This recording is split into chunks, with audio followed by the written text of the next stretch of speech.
Because allopathy पे लोग बहुत ज़्यादा डिपेंड हैं, क्योंकि सर एलोपैथी से ही लोगों को ट्रीटमेंट प्रॉपर मिल पाता है।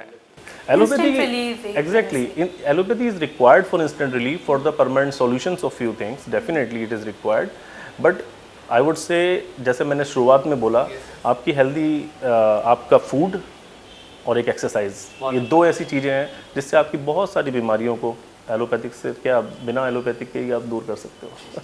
सर मेरा एक सवाल आपसे ये है कि आज के टाइम पर अगर हम बात करें कॉर्पोरेट्स की, कॉर्पोरेट्स में जो भी लोग काम कर रहे हैं सबके नेक में पेन रहता ही रहता है, सब परेशान है, नेक में पेन है, बैक में पेन है, तो क्या लाइफस्टाइल की वजह से हो रहा है, क्यों हो रहा है? It's all because of lifestyle I would say, because neck pain जो मोस्ट कॉमन कॉज है उसका, most of the times we are use to work, जैसे लैपटॉप के ऊपर हम काम करते हैं, हम प्रॉपर बैठते नहीं हैं, हम हमेशा आगे झुककर इस तरह से बैठते हैं, तो हमारा नेक में जो बेसिकली अगर आप नेक की नॉर्मल कर्वेचर देखेंगे आपके नेक का, वो ऐसे होता है, this is the cervical curvature.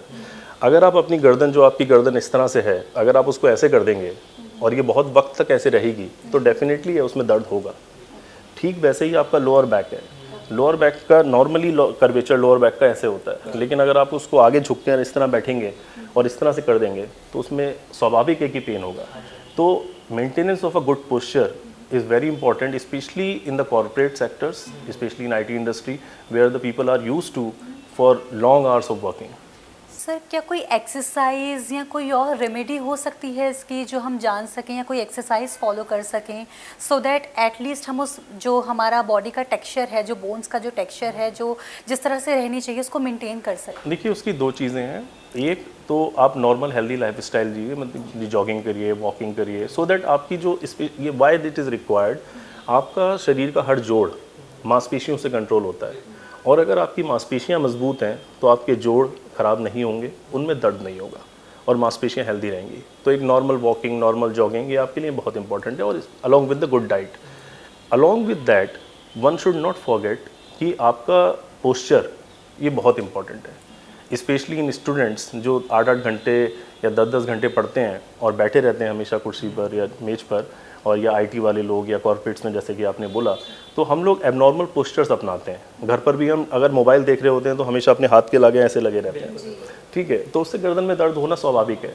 तो एक अच्छी lifestyle with good diet and along with the maintenance of good posture, especially when we work, जैसे इवन डॉक्टर्स भी जब काफ़ी लंबे समय तक अपनी क्लिनिक्स में बैठे हैं तो अपनी कमर को वो किस तरह से मेंटेन करके रख रहे हैं, ये बहुत मैटर करता है कि उनको दर्द कितना होगा कितना नहीं होगा।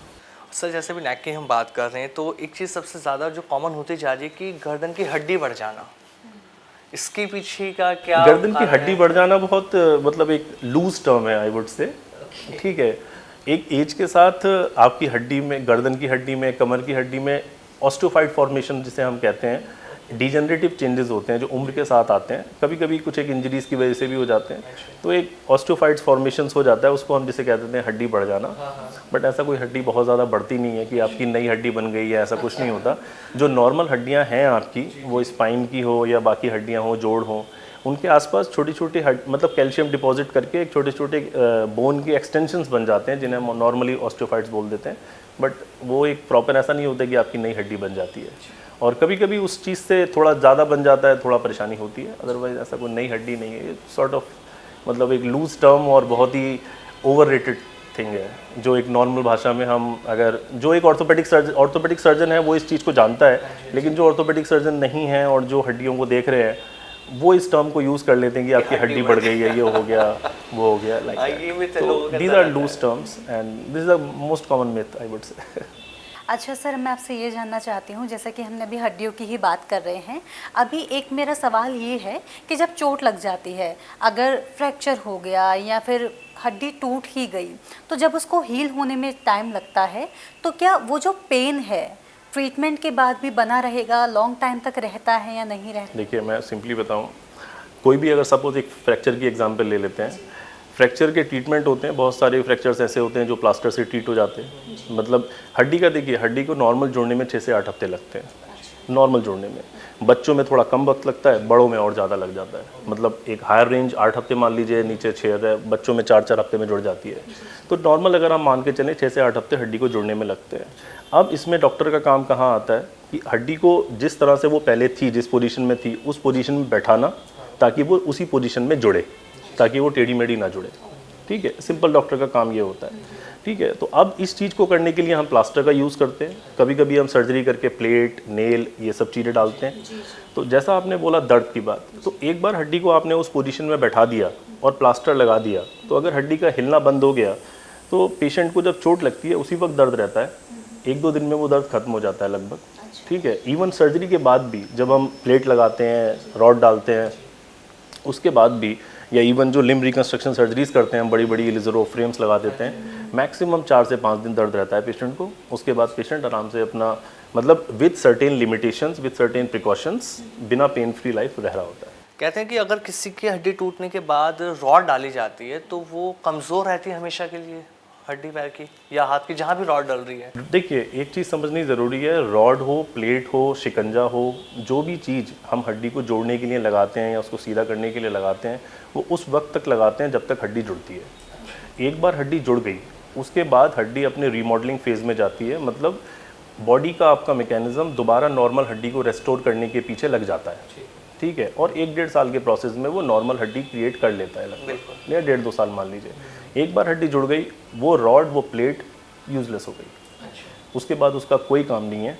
और ऐसा कुछ नहीं होता कि वो हड्डी कमज़ोर हो जाती है या नहीं होती, ये डिपेंड करता है आप अपनी लाइफ को कितना एक्टिव रख रहे हैं। अगर आपकी बोन के ऊपर लोडिंग नहीं हो रही है, आप बिल्कुल इनएक्टिव बेड पे लेटे हुए हैं, तो आपकी जो बोन्स हैं वो वैसे ही वीक होती रहेंगी और वो ब्रेक हो जाएंगी। इसीलिए जो एक्टिव लाइफ जो यूथ होता है उसकी हड्डियाँ कम टूटती हैं, ओल्ड एज में थोड़ा सा भी गिर जाता है तो उसकी हड्डियाँ टूट जाती है, because of the activity of life, because of the loading of bones.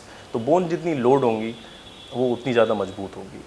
Sir, auto immune disease में अगर किसी का फ्रैक्चर हो जाता है या हड्डी टूट जाती है तो वहाँ पर कितना टाइम लगता है हील होने? देखिए, ये सही क्वेश्चन आपने उठाया, बट ये बड़ी स्पेसिफिक पॉपुलेशन के लिए है, क्योंकि बहुत ही कम ऑटो इम्यून डिजीज़ हैं जिनके अंदर फ्रैक्चर्स होते हैं, जिन्हें हम पैथोलॉजिकल फ्रैक्चर बोलते हैं। ठीक है, तो पैथोलॉजिकल फ्रैक्चर्स में डेफिनेटली ट्रीटमेंट थोड़ा सा डिफरेंट हो जाता है और डिफ़िकल्ट हो जाता है, क्योंकि हड्डी जो टूटती है वो किसी बीमारी की वजह से टूटती है।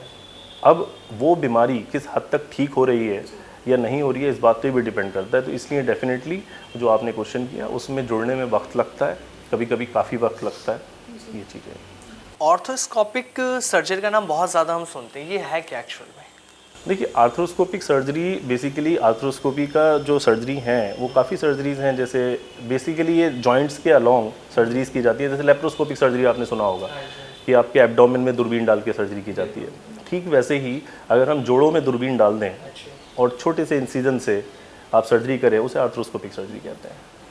तो ये हमारे जॉइंट के जैसे किसी भी अगर part सपोज मैं एग्जांपल लूँ, जो मोस्ट कॉमनली आर्थ्रोस्कोपिक सर्जरीज की जाती हैं हमारे नी के लिए की जाती हैं, जैसे ACL रिपेयर हो गया, लिगामेंट रिपेयर हो गया, मेनिस्कस सर्जरीज हो गई। सो इन सब चीज़ों के लिए हम नॉर्मली जो दूरबीन होती है हमारी, इस आर्थ्रोस्कोप जिसे हम कहते हैं, वो हम छोटे से इंसिजन से एक इधर से डालते हैं और उसकी सर्जरी कर देते हैं। उसमें वो बहुत बड़ा चीरा नहीं लगता, बहुत बड़ा ब्लड लॉस नहीं होता। तो इनिशियली ये सब सर्जरीज ओपन होती थी, आज बहुत ही मिनिमल होती हैं आर्थ्रोस्कोप के जरिए बस। सर, अभी जो लोग वर्कआउट करते हैं